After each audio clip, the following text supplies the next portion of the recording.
Welcome, everybody, to Where's the Beef? First things first, Happy New Year to all of you, and thank you for joining me today.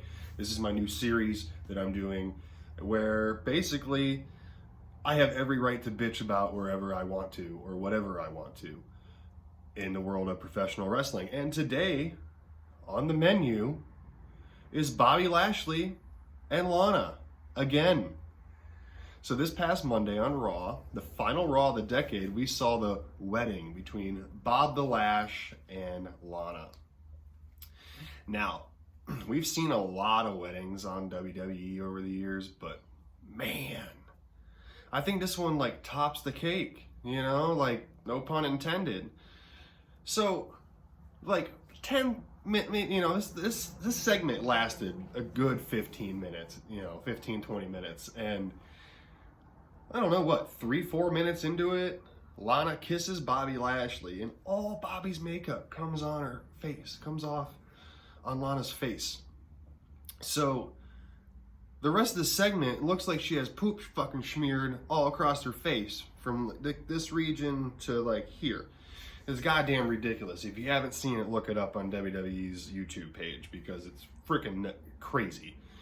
And then we get the first husband of Lana come out and then gets slapped around after calling Bobby Lashley a son of a bitch and Rusev a son of a bitch, and he gets choke slammed down. Then we see Bobby Lashley's first wife show up, and it's just really like, this is one of the worst segments I've seen in a very long time, and hopefully they figure something out with it soon, but I doubt they're going to, because we've been getting vignettes and packages for weeks for Liv Morgan. Okay? Weeks. And there's so many things that she could have been. She could have been easily part of the Bray Wyatt thing as Sister Abigail. She's slightly crazy enough to make it happen, and with the right hairdo, fuck yeah. No. We get Liv Morgan coming out crying about how the love of her life, how can they do this to her, and you know, when she was going through her hard times, this person was there for her and said that she loved her and yada yada yada. And then you got Bobby Lashley, I never touched her, you know, typical, I never touched the bitch. And that's when Liv throws the curveball. I'm not talking to you, Bobby, I'm talking about Lana. So they're doing a lesbian angle here, okay?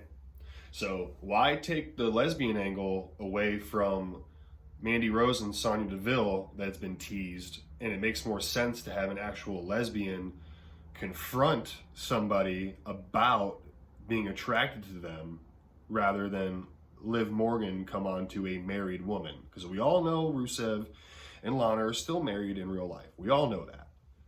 So why take the spotlight that could have been an awesome angle for Sonya Deville and Mandy Rose and give it to fucking Liv Morgan and Lana when there was 100 other things they could have done with Liv Morgan?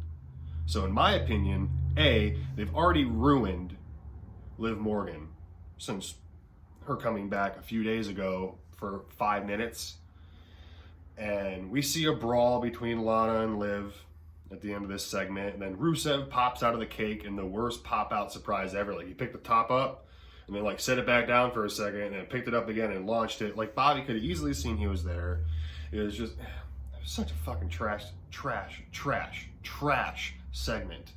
So, and not only again do you ruin Liv Morgan, but you ruin something that could have helped boost the careers of Mandy Rose and Sonya Deville. I mean, it just blows my mind that these creative writing people have no original ideas for certain people, but take ideas they had for other people and just make it work. I know Vince McMahon at the end of the day is the one to have the final say, but come on. Really? So you just wiped out 1, 2, 3 people right there that could be doing cool things. I know they're still teasing the split between Sonya and Mandy, but I feel bad for those women. I do. my other beef is, where the hell's Sarah Logan on main event? Why hasn't she been packaged with the War Raiders yet? You know that Roe and Sarah Logan are married. We all know this. Why not package her in with that and do something? Hopefully in 2020 we see more of Sarah Logan. I'm real high on her. I always have been. So, yeah, man. What did you guys think of this Bob the Lash and Lana wedding? This whole Liv Morgan comeback failure. I don't know. I mean, I don't want to call it a failure yet, but Jesus, yo. Like, you dropped the ball hard. Dropped it hard. So hard. That's my beef with WWE this week. Congratulations on Andrade for winning the U.S. Championship. NXT boy, you know. We all know I'm an NXT guy by heart, so. But main roster, I love main roster too. I've been watching it since, you know, I'm 31. I started watching it with my papa when I was, you know, still in diapers. So put it as that, folks. I don't know. There just could have been so much more they could have done with this angle, and apparently they didn't want to. So that's my beef for this week thus far. We have SmackDown on Friday, so see what kind of fuckery they give us there. And I was kind of hoping to see last night during the Fox New Year's Eve bash, I was kind of hoping to see like a little ring set up in Times Square and have Dolph Ziggler and Roman Reigns, you know, have a match there that's been advertised for New Year's Eve, but that shit was just taped after SmackDown. So nothing to see there, really.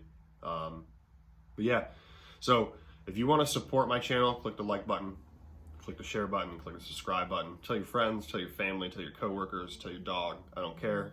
Spread the word on me. And my goal for 2020 is to reach 100 subscribers. So if y'all can help me out on that, I'd greatly appreciate it.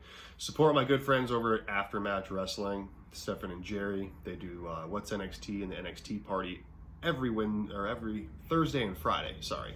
So we got the first ones of the year coming up here in just a couple days. So make sure to support them. That's all one word: AFTERMATCH space wrestling. And you can also find them on Instagram at Aftermatch_wrestling.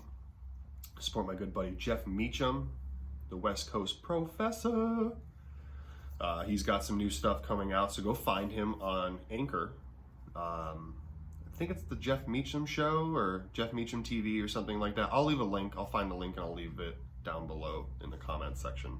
Not the comment section, but in the description. So also support NoDQ.com. Mr. Aaron Rift over there doing great things with people like Virtue and TJS, Robbie Vice, Big G, the ladies in ODQ, Aaron, Caitlin, and Cindy. So, yeah, I mean, you know, it's a great time of year to start supporting new channels. It's the beginning of the year. Today is January 1st, 2020. It is crazy that the kids that were in 8th grade when I was a senior in high school are now having their 10-year reunion. So, yeah, pretty nuts. Support Noah Foster, Noah Foster 210 on YouTube, or NoDQ.com/Noah will take you to his page as well. Chris Willis, Chris Mace, find them also, and James Hebert and Owen Finch. You can find all of them also on YouTube as well. And support the Facebook group run by Jerry Armbar, all capitals, ARMBAR, exclamation point. Always remember that, exclamation point. And you can find me on Twitter at NoDQColinAndrew, and you can follow me on Instagram at Colin26Andrew. So thanks for stopping by this first day of January, this first day of the fresh new year. Make it count, people. And I'll see you next time for Where's the Beef? What's your beef? Leave me some stuff in the comments. What's your beef? Have a good one.